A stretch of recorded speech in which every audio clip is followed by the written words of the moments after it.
Hello दोस्तों। Good evening, नमस्कार। आप सभी का स्वागत है आप सभी के अपने यूट्यूब चैनल परीक्षा की शिक्षा में। उम्मीद करता हूँ, आशा करता हूँ आप सभी जो है स्वस्थ हैं, कुशल मंगल, अपनी तैयारी जो है बहुत ही बढ़िया और अच्छे तरीके से आप सब लोग कर रहे हैं। तो जो भी क्लास में फर्स्ट टाइम आए हैं, पहली बार आए हैं, नए हैं, उन सबको बता दें हमारे चैनल पे आपकी यूपी प्लस पीटी एग्जाम 2025 की जॉब की तैयारी साथियों रेगुलर बेसिस पर जो डेली का होता है, जिससे भी तैयारी पूरी करनी है, कंप्लीट करनी है, चैनल को सब्सक्राइब करके आप लोग हमारे साथ जुड़े रहिएगा। ठीक है, क्लास का समय देखिए जीके जीएस की जो है सुबह 10 बजे, रीजनिंग और मैथ्स की जो है दोपहर को 3 बजे, हिंदी की क्लास जो है शाम को 7 बजे आप सभी को देखने को मिलेगी। तो इसी टाइम पे आप सभी को क्लास से जुड़ के अपनी तैयारी को पूरा कंप्लीट करना। नीचे डिस्क्रिप्शन आप सभी को इंस्टाग्राम और टेलीग्राम का लिंक मिलेगा, तो आप हमें इंस्टाग्राम पे फॉलो कर लीजिएगा और टेलीग्राम चैनल को आप लोग ज्वाइन कर लीजिएगा। ठीक है, चलिए क्लास स्टार्ट करेंगे बिना किसी देरी के। एक एक क्वेश्चन आपके एग्जाम के लिए बहुत इंपॉर्टेंट, ध्यान से एक एक क्वेश्चन को देखिएगा, समझिएगा और फिर उसका आंसर देने की आप सभी लोग कोशिश कीजिएगा। ठीक है, चलिए क्लास स्टार्ट करेंगे। और आपका एग्जाम का डेट है 6 और 7 सितंबर को। ठीक है, आपको डेली बताया जा रहा है आपका एग्जाम डेट, तो आपको एग्जाम डेट अपना याद रखना है। ठीक है, भूलना नहीं है। चलिए क्लास स्टार्ट करेंगे। स्टार्ट करने से पहले जिसने अभी तक क्लास को लाइक नहीं किया, लाइक करेंगे, शेयर नहीं किया, शेयर करेंगे, और जिसने अभी तक चैनल को सब्सक्राइब नहीं किया वो लोग जो है चैनल को सब्सक्राइब करेंगे। ठीक है, चलिए पहला क्वेश्चन आपका निर्देश देगा प्रश्न संख्या 1 से 3 तक के लिए निम्नलिखित गद्यांश को ध्यानपूर्वक पढ़कर उसके नीचे दिए गए बहुविकल्पीय प्रश्नों में से सही विकल्प का चयन करना है। ठीक है, चलिए अनुशासन जीवन की प्रत्येक स्थिति में सॉरी अनुशासन जीवन की प्रत्येक स्थिति में आवश्यक है। अनुशासन सैनिक जीवन की आत्मा है। ठीक, परिवार में सद्भाव बनाए रखने के लिए इसकी आवश्यकता पहले है। सही बात है। समाज और राष्ट्र में शांति और सद्भावना संबंध बनाए रखने के लिए इसकी आवश्यकता भी है। ठीक है, ईश्वर की सृष्टि में यदि अनुशासन नहीं है तो अराजकता फैल जाएगी और यह विश्व तुरंत अस्त व्यस्त हो जाएगा। ठीक है, सही बात है। ठीक है, अनुशासन के बारे में बहुत ही अच्छी बात कही है कि अनुशासन जीवन की प्रत्येक स्थिति में आवश्यक है। अनुशासन सैनिक जीवन की आत्मा है। परिवार में सद्भाव बनाए रखने के लिए इसकी आवश्यकता पहले है। समाज और राष्ट्र में शांति और सद्भावना संबंध बनाए रखने के लिए इसकी आवश्यकता भी है। ईश्वर की सृष्टि में यदि अनुशासन नहीं है तो अराजकता फैल जाएगी और यह विश्व तुरंत अस्त व्यस्त हो जाएगा। ठीक है, चलिए इसी को ऊपर हमारा क्वेश्चन दिया गया है, अनुशासन किसकी आत्मा बोला है। ठीक है, तो अनुशासन किसकी आत्मा बोला था यहाँ पर, तो अनुशासन जो है सैनिक जीवन की आत्मा कहता है। ठीक है, अनुशासन जो है सैनिक जीवन की आत्मा है, यानी कि सैनिकों के लिए अनुशासन उनकी आत्मा की तरह है। तो ऑप्शन नंबर आपका ये जो दिया गया आपका राइट आंसर होगा। वो सब कुछ भूल सकते हैं लेकिन अनुशासन अपना नहीं भूल सकते, इतना याद रखिएगा। ठीक है, अगला क्वेश्चन इसी के ऊपर दिया गया है, विश्व के अस्त व्यस्त होने का कारण क्या है, बताइए।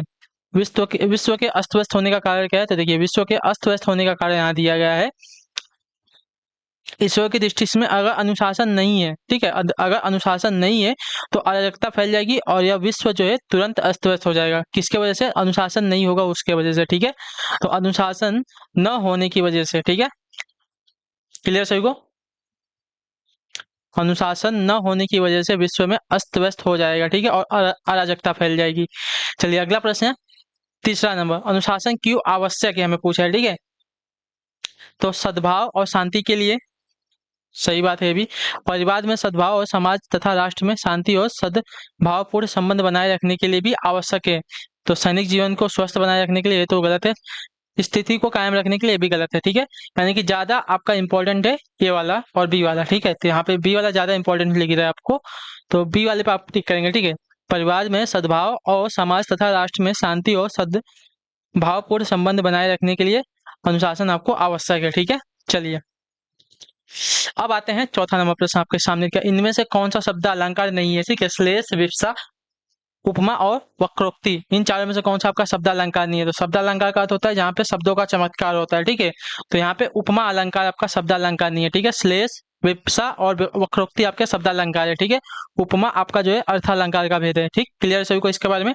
चलिए अगला है आपका पांचवा नंबर प्रश्न, बताइएगा item grass on other side always looks greener का हिंदी अनुवाद क्या हो जाएगा। Grass on other side always looks greener, मतलब दूसरी साइड की जो घास है हमेशा हमें हरी दिखती है। ठीक है, तो इसका अर्थ आपका हो जाएगा साथियों, दूर के ढोल सुहाने लगते हैं। ठीक है, यानी कि ये मुहावरे है, कहावत है। ठीक है, यानी कि जो दूर के ढोल होते हैं हमेशा सुहावने लगते हैं। तो ऑप्शन नंबर ए आपका जो दिया गया साथियों आपका राइट आंसर है। अगले क्वेश्चन की तरफ बढ़ेंगे, छठा नंबर उत्तर दीजिएगा राइट आंसर। पंकज जलज आदि किस प्रकार के शब्द, बताइए पंकज जलज आदि जो है किस प्रकार के शब्द हैं। तो देखिए पंकज जलज दोनों ही आपके योग ऋण शब्द है, ठीक है, पंख प्लस जल, ठीक है, जलज दोनों जो है आपके कमल के प्रवाची शब्द है, ये बात भी याद रखिएगा, ठीक है, क्लियर है सभी को इसके बारे में। और योग ऋण शब्द है। अगला प्रश्न देखा जाएगा आपका है 7वां नंबर प्रश्न, क्या देगा, देवनागरी लिपि का सर्वप्रथम प्रयोग कहाँ हुआ था, बताइए देवनागरी लिपि का जो सर्वप्रथम प्रयोग है साथियों कहाँ पर हुआ था। तो देवनागरी लिपि का सर्वप्रथम प्रयोग अगर देखा जाएगा साथियों तो आपका राइट आंसर यहाँ पे हो जाएगा जयभट्ट के शिलालेखों में हुआ था, ठीक है, ऑप्शन नंबर आपका डी जो दिया गया साथियों आपका सही उत्तर होगा इसके लिए, ठीक है, क्लियर है, हाँ या ना। देवनागरी लिपि का सर्वप्रथम प्रयोग 8वीं सदी के गुजराती राजा जयभट्ट के शिलालेख में मिलता है, ठीक है, देवनागरी जो है हिंदी भाषा की लिपि है। अगला प्रश्न देखेंगे आपका है 8वां नंबर प्रश्न, क्या देगा, सभी महाप्राण वर्णों का सभी महाप्राण वर्णों वाला वर्ग कौन सा है। तो महाप्राण के कौन से होते हैं, प्रत्येक वर्ग का दूसरा और चौथा वर्ण, ठीक है, प्रत्येक वर्ग का दूसरा और चौथा वर्ण हमारे महाप्राण होते हैं, ठीक है।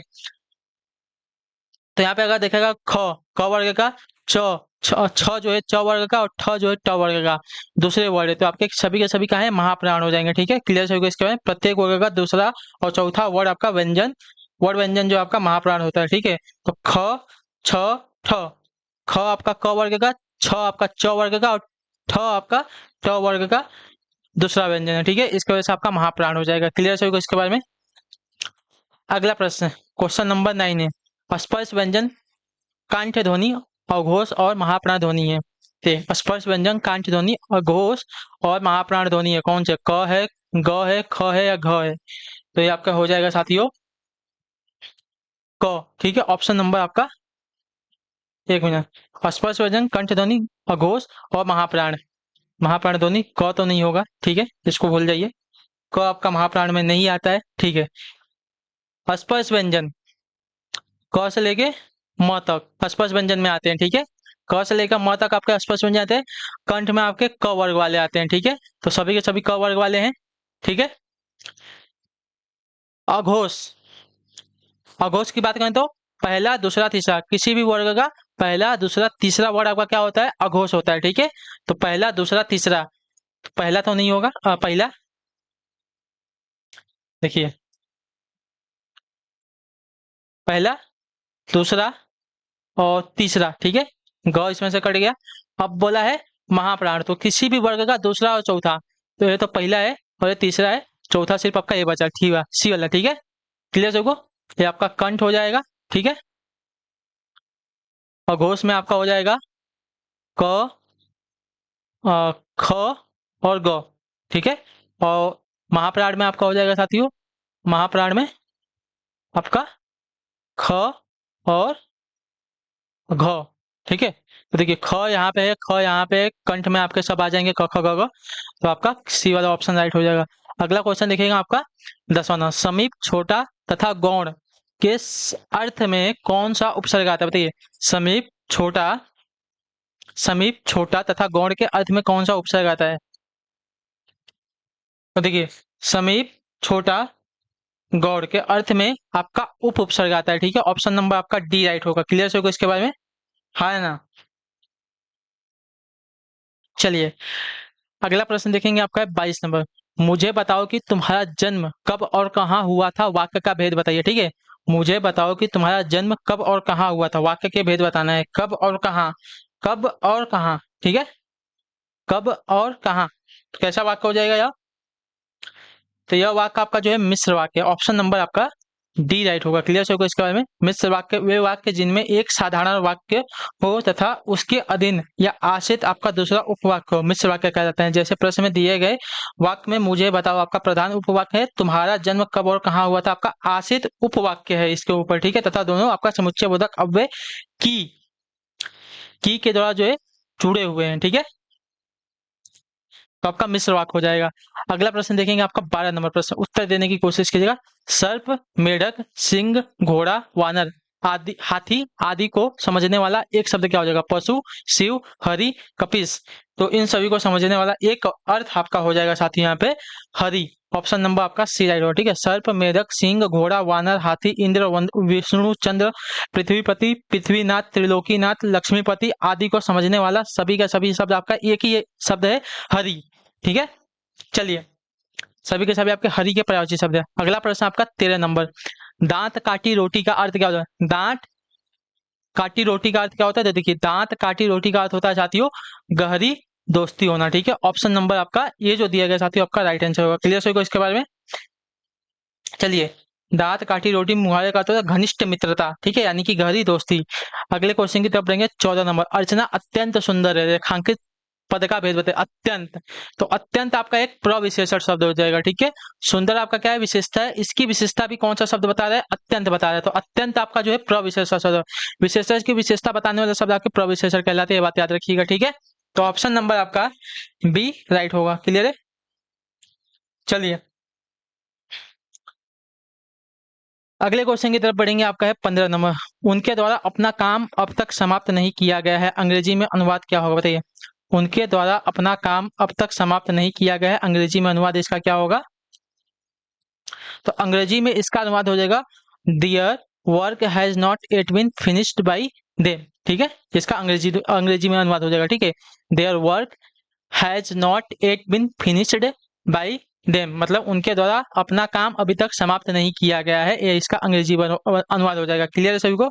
चलिए अगले क्वेश्चन की तरफ बढ़ेंगे। आपका है 16 नंबर, क्या दिया गया है? निम्नलिखित में से तत्सम शब्द कौन सा है? सीखा, चंदा, रात या बात? तत्सम शब्द की बात है। तो तत्सम शब्द क्या होते हैं? संस्कृत के ऐसे शब्द जो कि बिना किसी परिवर्तन के जीवों के तो दूसरी भाषा यानी कि हिंदी में प्रयोग किए जाते हैं, उन्हें जो है तत्सम शब्द कहते हैं। तो यहाँ पे जो दिया गया है तत्सम शब्द सीखा, सीखा आपका तत्सम शब्द है। ऑप्शन नंबर ए आपका जो दिया गया साथियों आपका राइट आंसर होगा। क्लियर है सभी को? चलिए अगले क्वेश्चन की तरफ बढ़ेंगे। सोना का प्रयोज्य शब्द बताइए साथियों। 17 नंबर प्रश्न आपके सामने, सोना का प्रयोज्य शब्द क्या हो जाएगा? तो देखिए सोना का प्रयोज्य शब्द अगर देखा जाएगा साथियों तो सोना का प्रयोज्य आपका होता है जात रूप। ऑप्शन नंबर आपका डी जो दिया गया साथियों आपका राइट आंसर होगा। ठीक है, सोना का प्रयोज्य शब्द का जात रूप होता है। अगले क्वेश्चन की तरफ बढ़ेंगे। 18 नंबर, निम्न विकल्पों में से एक सही विकल्प छाटिए। ठीक है, मतलब सही वर्तनी वाला विकल्प हमें यहाँ पे छाटना है। जीवन क्षण भंगुर है, व्यर्थ नष्ट न करे, पहला ही जो आपका वाक्य दिया गया है सही विकल्प हो जाएगा। इसका सही आपका मतलब सही वर्तनी हो जाएगी। ठीक है, जीवन क्षण भंगुर है, व्यर्थ नष्ट न करे। ठीक है, ये वाला जो वाक्य दिया गया है शुद्ध वाक्य है, वर्तनी की दृष्टि से, मात्रा की दृष्टि से और वर्णक्रम की दृष्टि से। ठीक है, अगले क्वेश्चन की तरफ बढ़ेंगे। 19 नंबर, अनिश्चयवाचक सर्वनाम का अपादान कारक में बहुवचन रूप होगा क्या? बताइए, अनिश्चयवाचक सर्वनाम का अपादान कारक में बहुवचन रूप क्या होगा? तो यह होगा किन्हीं से। ठीक है, ऑप्शन नंबर आपका जो दिया गया है सी वाला विकल्प आपका राइट आंसर होगा। क्लियर होगा? अनिश्चयवाचक सर्वनाम का अपादान कारक में बहुवचन रूप आपका किन्हीं से होता है। अगला है आपका 20 नंबर, उत्तर दीजिएगा राइट आंसर। प्रत्याशा शब्द में उपसर्ग क्या? बताइए, प्रत्याशा, प्रत्याशा, तो प्रत्याशा में प्रति धन आशा, तो उपसर्ग जो है किसी भी शब्द के प्रारंभ में लगकर शब्द का अर्थ बदलने का कार्य करते हैं। तो इसमें प्रति जो है आपका उपसर्ग है, तो ऑप्शन नंबर आपका सी राइट होगा। क्लियर है सभी को?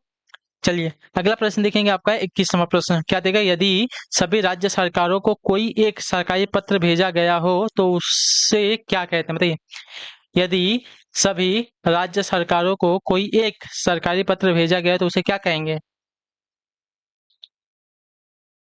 तो उसे आपका परिपत्र कहा जाता है। ऑप्शन नंबर आपका बी राइट होगा। क्लियर सभी को? हाँ या ना? यदि सभी राज्य सरकारों को कोई एक सरकारी पत्र भेजा गया हो तो उसे परिपत्र कहेंगे। क्वेश्चन नंबर आपका 22, धूसर का पर्यायवाची शब्द क्या होगा? धूसर, धूसर का पर्यायवाची शब्द क्या हो जाएगा? तो धूसर का पर्यायवाची शब्द का देखा जाएगा बेसर होता है। ऑप्शन नंबर आपका सी राइट होगा। क्लियर, धूसर शब्द के पर्यायवाची शब्द आपके खर, बेसर, गधा, चक्रीवान, गर्दभ, गधा इत्यादि सभी होते हैं। ठीक है, चलिए अगला है आपका 23 नंबर, यदि आपको अपने मित्र को पत्र लिखना पड़े तो संबोधन में लिखेंगे क्या? बताइए, आदरणीय, पूजनीय, प्रिय मित्र या महोदय? तो देखिए प्रिय मित्र, ठीक है, संबोधन में आप लिखेंगे प्रिय मित्र। तो ऑप्शन नंबर आपका जो दिया गया सी वाला विकल्प आपका राइट आंसर है। यदि आपको अपने मित्र को पत्र लिखना पड़े तो संबोधन में आप प्रिय मित्र लिखेंगे। अगले क्वेश्चन की तरफ बढ़ेंगे। 24 नंबर, कौन सा अधिकरण तत्पुरुष समास नहीं है? ठीक है, पुरुषोत्तम, देशाटन, कुलश्रेष्ठ, धर्म भ्रष्ट।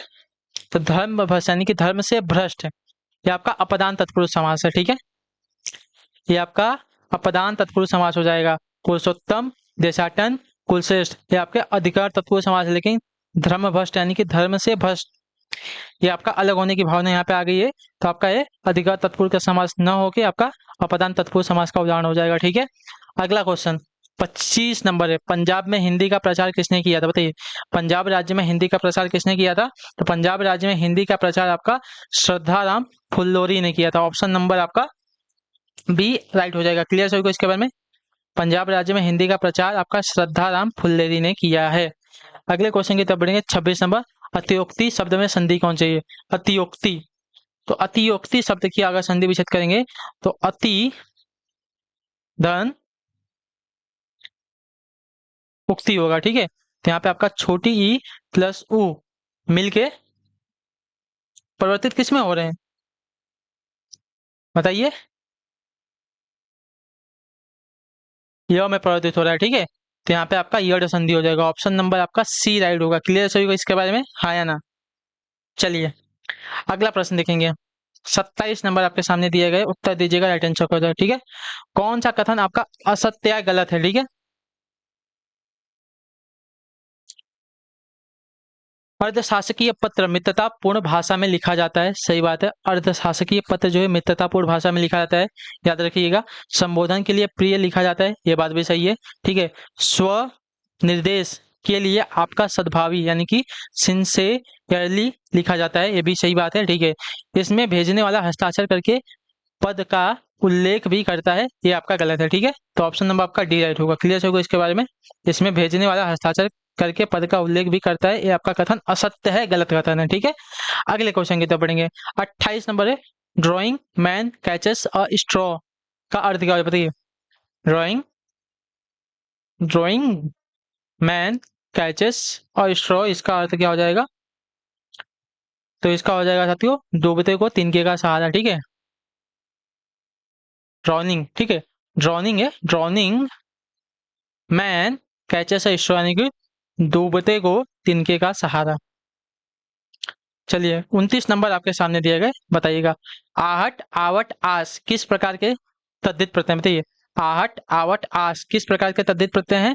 तो यह जो है साथियों आपके हैं भाववाचक। ठीक है, ऑप्शन नंबर आपका सी राइट होगा। क्लियर होगा इसके बारे में? हाँ या ना?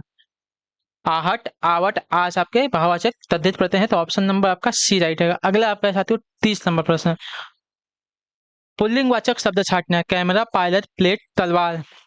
ठीक है, तो अगर इसमें देखा जाएगा तो कैमरा, कैमरा जो शब्द आपका पुल्लिंग वाचक शब्द है, तो ऑप्शन नंबर आपका ए राइट होगा। क्लियर सभी को इसके बारे में? चलिए अगला प्रश्न देखेंगे आपका 31, 31 नंबर प्रश्न, उत्तर दीजिएगा, राइट आंसर का। हथियाना, चिकनाना किस प्रकार की क्रिया है? तो हथियाना, चिकनाना ये आपकी नाम धातु क्रियाएं होती है। ठीक है, हाथ से हथियाना, ठीक है, लात से लतियाना, ये सभी आपकी जो है चिकना से चिकनाना नाम धातु क्रियाएं होती है। ठीक है, क्लियर होगा इसके बारे में? चलिए, संज्ञा विशेषण से बनने वाली धातु को नाम धातु क्रिया कहते हैं, इतने याद रखिएगा। 32 नंबर आपके सामने आ गया है क्वेश्चन, बताने की कोशिश कीजिएगा, कष्ट कीजिएगा आप सभी लोग, राइट आंसर क्या होगा इसका। ठीक है, जो शब्द वाक्यांशों, वाक्य तथा शब्दों को जोड़ते हैं उन्हें क्या कहते हैं? बताइए, जो शब्द वाक्यांशों, वाक्य तथा शब्दों को जोड़ते हैं उन्हें क्या कहते हैं? तो उन्हें आपका समुच्चय बोधक कहा जाता है। ऑप्शन नंबर आपका डी राइट होगा। क्लियर होगा इसके बारे में? हाँ या ना? क्लियर है, जो शब्द वाक्यांशों, वाक्य तथा शब्दों को जोड़ते हैं उन्हें आपका समुच्चय बोधक शब्द कहते हैं। अगला है आपका 33, 33 नंबर, उद्देश्य में कर्ता के साथ और क्या रहता है? बताइए, उद्देश्य में कर्ता के साथ और क्या रहता है? तो उद्देश्य में अगर कर्ता के साथ देखा जाएगा साथियों तो आपका कर्ता विस्तार रहता है। ठीक है, ऑप्शन नंबर आपका ये राइट हो जाएगा। क्लियर सभी को? चलिए, उद्देश्य में कर्ता के साथ आपका कर्ता विस्तार रहता है। अगला है आपका 34, 34 नंबर, भाववाच्य छाटिए, भाववाच्य छाटना है। ठीक है, तो भाववाच्य अगर देखा जाएगा, भाववाच्य जिस वाक्य में भाव की प्रधानता का बोध हो, तो यह वाच्य आपका अकर्मक क्रिया से बनता है। ठीक है, तो तोते से उड़ा नहीं गया, ठीक है, तोते से उड़ा नहीं गया आपका क्या है? यहाँ पे भावना प्रकट हो रही है ना, तो यहाँ पे आपका क्या हो जाएगा? भाववाच्य हो जाएगा। ठीक है, ऑप्शन नंबर आपका बी राइट हो जाएगा। क्लियर से इसके बारे में? चलिए अगले क्वेश्चन की तरफ बढ़ेंगे। 35 नंबर, लज्जा किस लेखक या लेखिका की कृति है? बताइए, लज्जा जो है किस लेखक या लेखिका की कृति है? तो आपका राइट आंसर होगा तस्लीमा नसरीन की। ऑप्शन नंबर आपका ए राइट होगा। ठीक है, लज्जा जो है तस्लीमा नसरीन की कृति है, तो ऑप्शन नंबर आपका ए राइट है। अगले क्वेश्चन की तरफ बढ़ेंगे। 36 नंबर, तेज गर्मी के चलने के कारण वह रिक्त स्थान हो गया। सही विकल्प का चयन कर रिक्त स्थान भरें। निश्चेतन हो गया, निर्जीव हो गया, मृत हो गया, अचेतन हो गया। तो अचेतन होगा। ठीक है, ऑप्शन नंबर आपका जो डी वाला दिया गया साथी आपका राइट आंसर होगा। क्लियर से कोई इसके बारे में, हाँ या ना? तेज गर्मी के चलने का कारण वह अचेतन हो गया, यानी कि बेहोश हो गया। चलिए 37 नंबर, कई दर्शक गण किस प्रकार किस उदाहरण का किस विशेषण का उदाहरण? बताइए, कई दर्शक गण किस विशेषण का उदाहरण है? तो यह विशेषण अगर देखा जाएगा साथियों तो आपका अनिश्चित संख्यावाचक का विशेषण हो जाएगा। ठीक है, मतलब इसमें जो है एक निश्चित संख्या का बोध हमें नहीं हो रहा है। ठीक है, यहाँ पे कई बोल दिया गया है, आपका अनिश्चित संख्यावाचक विशेषण के अंतर्गत आएगा। अगले क्वेश्चन की तरफ 38 है। 38 नंबर, कदाचित शाम तक वो वापस आ जाए, इस वाक्य में प्रस्तुत काल को पहचाने। ठीक है, कदाचित शाम तक वो वापस आ जाए, इस वाक्य में प्रयुक्त काल को पहचानना है। तो इसमें अगर प्रयुक्त काल अगर देखा जाएगा साथियों तो आपका राइट आंसर यहाँ पे हो जाएगा साथियों संभाव्य भविष्य काल है। ठीक है, ऑप्शन नंबर आपका डी राइट होगा। क्लियर होगा इसका, कदाचित शाम तक वो आप वापस आ जाए, इस वाक्य में आपका प्रयुक्त काल जो है संभाव्य भविष्यता काल है। अगले क्वेश्चन की तो बढ़ेंगे। 39 नंबर, नीचे लोकोक्तियों और उनके अर्थ दिए गए हैं, इनमें गलत अर्थ वाली लोकोक्ति का चयन कीजिए। ठीक है, आगे नाथ है ना, पीछे पगा यानी कि बंधनहीन होना, सही बात है। 3-13 होना यानी कि संगठित होना गलत हो जाएगा। ठीक है, 3-13 होना लोकोकित का सही होता है अस्त व्यस्त होना। ठीक है, क्लियर सभी को? एक टकसाल से क्या देगा, एक टकसाल के ढले हैं, एक टकसाल के ढले यानी कि सब एक जैसे हैं। सही है, ठीक है। आंख के अंधे गांठ के पूरे मूर्ख लेकिन धनवान। ठीक है, सही है। अगला आपका 40 नंबर उत्तर प्रश्न उत्तर दीजिएगा, राइट आंसर का होगा। ठीक है, क्या पूछा क्या गया है? संख्या गमन का सही संधि विच्छेद। संख्या गमन का सही संधि विच्छेद क्या हो जाएगा? तो संख्या गमन का सही संधि अगर देखा जाएगा साथियों तो आपका राइट आंसर सखी धन आगमन होता है। ठीक है, ऑप्शन नंबर ए वाला आपका राइट आंसर। वर्तनी भी आपको शुद्ध देखनी है, जिसमें बड़ी ई की मात्रा होती है सखी प्लस आगमन, ये आपका यड़ संधि का उदाहरण है। ठीक है, याद रखिएगा। ठीक है, अगला क्वेश्चन 41 नंबर पूछा गया है, जब किसी सामान्य बात का विशेष बात से तथा विशेष बात का सामान्य बात से समर्थन किया जाए, वहां कौन सा अलंकार होगा? बताइए, जब किसी सामान्य बात का विशेष बात से तथा विशेष बात का सामान्य बात से समर्थन किया जाए तो वहां कौन सा अलंकार होता है? तो वहां आपका अर्थानंतर क्या होता है? अलंकार होता है। ठीक है, अर्थानंतर न्यास अलंकार होता है। ऑप्शन नंबर आपका सी राइट होगा। क्लियर होगा इसके बारे में? चलिए, जहां किसी सामान्य बात का विशेष बात से और विशेष बात का सामान्य बात से समर्थन किया जाए वहां आपका अर्थानंतर न्यास अलंकार होता है। 42 नंबर, पसीने से युक्त वाक्यांश के लिए एक शब्द क्या हो जाएगा? तो पसीने से युक्त वाक्यांश के लिए एक शब्द आपका हो जाएगा साथियों स्वेदित। ऑप्शन नंबर आपका सी राइट है। 43 नंबर, किस भाव की परिपक्व अवस्था को रस कहा जाता है? बताइए, किस भाव की परिपक्व अवस्था को रस कहा जाता है? तो आपका राइट आंसर हो जाएगा साथियों अस्थाई भाव की। ठीक है, ऑप्शन नंबर आपका डी राइट होगा। अस्थाई भाव की परिपक्व अवस्था को रस कहा जाता है। अस्थाई भाव ही रस का आधार है। स्थानीय भाव की संख्या आपकी क्या है? 9 मानी गई है। अगला आपका 44वां प्रश्न क्या देगा? भारतवर्ष के लिए हिंदी भाषा का नाम सबसे पहले किसने सुझाया था? बताइए, भारतवर्ष के लिए हिंदी भाषा का नाम सबसे पहले किसने सुझाया था? तो रविंद्रनाथ ठाकुर ने। ठीक है, ऑप्शन नंबर आपका ए राइट होगा। क्लियर होगा इसके बारे में? चलिए, टैगोर नहीं होगा, रविंद्रनाथ ठाकुर होगा। चलिए, अगला प्रश्न आपका है 45 नंबर, रघुपति राघव राजा राम में कौन सा अलंकार? बताइए, रघुपति राघव राजा राम। तो यहाँ पे देखिए, इसमें जो है रौ वर्ण की आवृत्ति जो है अनेक बार हुई है, जिसकी वजह से आपका यहाँ पे अनुप्रास अलंकार हो जाएगा। ठीक है, ऑप्शन नंबर आपका बी राइट होगा। ठीक है, रघुपति राघव राजा राम अनुप्रास अलंकार है। याचना शब्द का बहुवचन रूप क्या होगा? बताइए, याचना शब्द का बहुवचन रूप क्या होगा? तो याचना शब्द का बहुवचन रूप अगर देखा जाएगा साथियों तो आपका याचना ही होता है। याचनाएं गलती से मत टिक कीजिएगा, गलत होगा आपका। ठीक है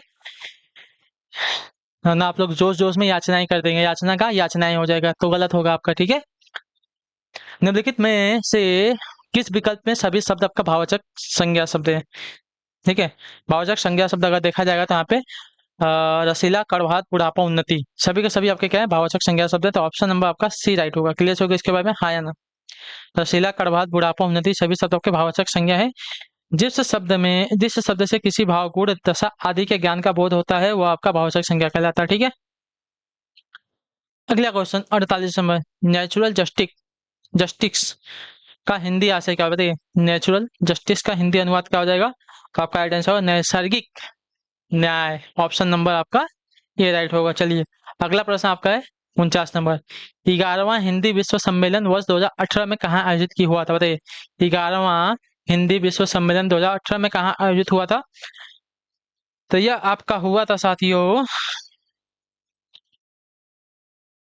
मॉरिशस, पोर्ट लुइस में। ठीक है, ऑप्शन नंबर आपका ए राइट होगा। चलिए अगले क्वेश्चन की तरफ बढ़ेंगे। 50वां, अपरिहार्य का अंग्रेजी पर्याय का बताइए? अपरिहार्य का अंग्रेजी अनुवाद क्या होगा? तो इसका अंग्रेजी अनुवाद आपका देखा जाएगा अनअवॉइडेबल हो जाएगा। ठीक है, मतलब जिसको अवॉइड नहीं किया जा सकता। ठीक है, जिसको नजरअंदाज नहीं किया जा सकता, और उसको अपरिहार्य करेंगे। ठीक है, अनअवॉइडेबल। ठीक है, चलिए तो इसी के साथ जो आपकी क्लास है आज की यहीं पे पूरी होती है, कंप्लीट होती है। उम्मीद करता हूँ आपको क्लास अच्छी लगी, पसंद है तो अपना फीडबैक जो है क्लास का नीचे कमेंट में, क्लास अच्छी है क्लास को लाइक करेंगे, चैनल पहले चैनल को सब्सक्राइब। हम आपसे मिलते हैं आपकी अगली क्लास में, तब तक के लिए टाटा बाय बाय, जय हिंद जय भारत। आप सभी का क्लास से जुड़ने के लिए बहुत बहुत ही धन्यवाद साथियों।